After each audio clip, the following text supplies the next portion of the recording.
Le serpent fait partie des animaux toxiques. Nous avons près de 60 espèces répertoriées.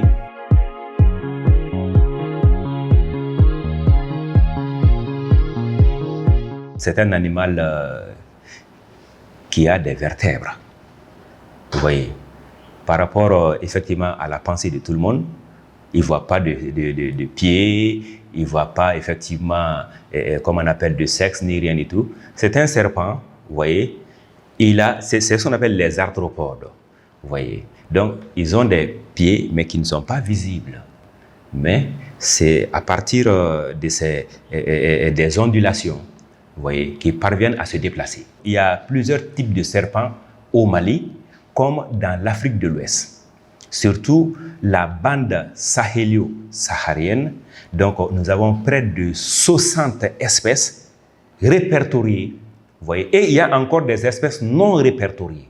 Les 60 espèces qui sont réparties au Mali, les 60 espèces de serpents, il y a des plus venimeux, il y a les moins venimeux et il y a les non venimeux qui n'agressent pas. Vers le nord, nous avons des serpents fisseurs. Ce sont des vipères à cornes. Ils s'enfuient sous les sables. Et quand vous passez, c'est comme une embuscade.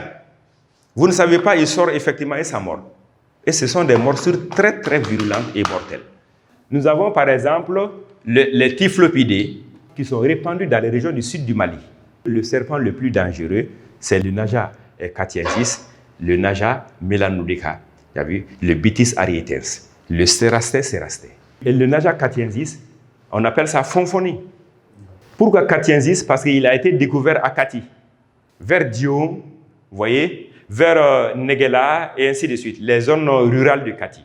Le Naja melanodica, vous voyez, c'est effectivement le cobra. L'urbanisation, les constructions, les bruits font fuir ces espèces.